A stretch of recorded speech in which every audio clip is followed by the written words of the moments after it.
Bonjour et bienvenue sur Mad Wheel. Je suis très heureux de vous retrouver pour évoquer un film que j'aime beaucoup, Le Juge et l'Assassin de Bertrand Tavernier. Le long métrage est sorti en 1976 et aura reçu 2 Césars, celui du meilleur acteur pour Michel Galabru et de la meilleure musique pour Philippe Sard. Le film met en scène Philippe Noiret et Michel Galabru dans les rôles principaux. C'est un film coup de poing, c'est une œuvre forte qui remet en cause la société de l'époque, mais qui évoque aussi la situation de la République actuelle.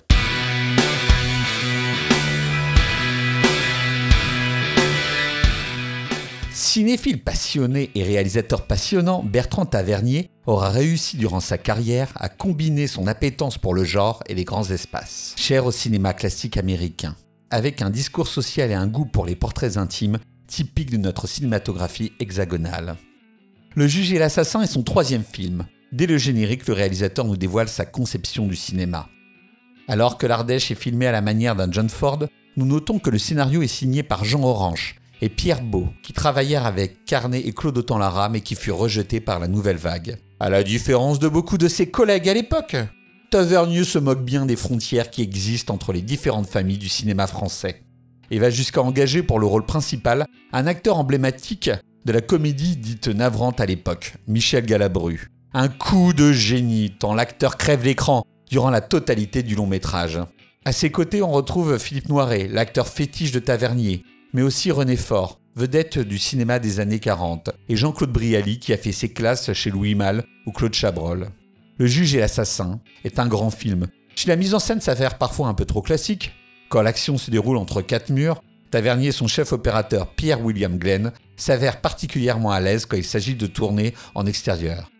Petite anecdote, Pierre William Glenn, l'un des plus grands chefs opérateurs français, a réalisé un film, Terminus, avec Johnny Hallyday. Une œuvre de SF pas vraiment réussie, sur laquelle nous reviendrons prochainement.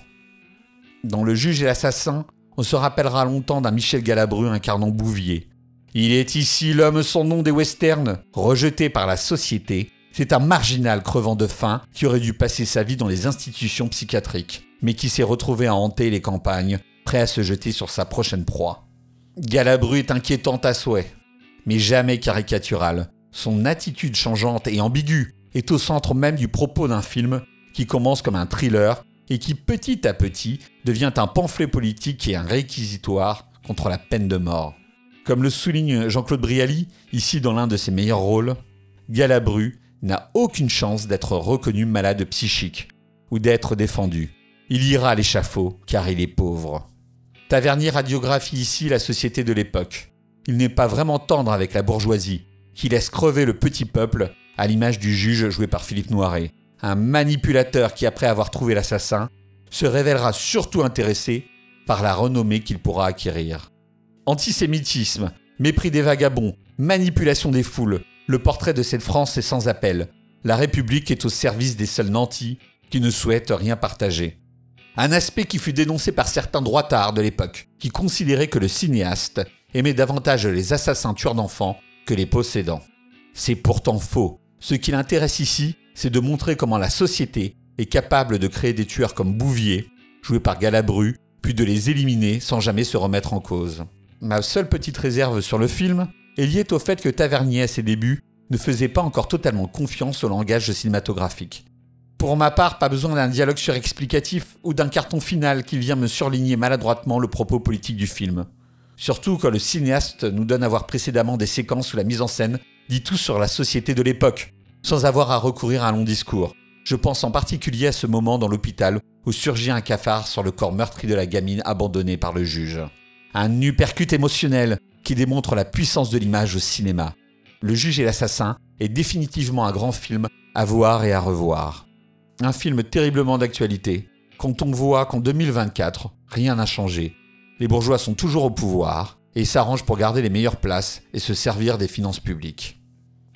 Quelques anecdotes pour finir. Le film est inspiré des crimes réels d'un certain Joseph Vacher. À noter que les noms de nombreux personnages dans le film n'ont pas été modifiés par rapport aux faits réels. Philippe Noiret et Isabelle Huppert se retrouveront dans un autre film de Bertrand Tavernier, Coup de torchon, en 1981. Je voulais vous parler de Jean-Roger Cossimon, qui apparaît dans le film et qui a écrit 3 chansons. Il est l'auteur de plusieurs chansons mises en musique et popularisées par Léo Ferré, tel Monsieur William. Dans le film, je suis complètement fan de la chanson La complainte de Bouvier l'éventreur, qui est vraiment une pièce maîtresse, qui est interprétée par lui, on le voit dans le film, et c'est vraiment un grand moment, surtout que tout passe par la musique et les images, c'est du grand cinéma. A noter que ce grand chansonnier, ce poète, a joué également dans le film Que la fête commence de Bertrand Tavernier, dans le rôle du cardinal. Manouillen, manouillienne, on se dit à la semaine prochaine pour une nouvelle vidéo.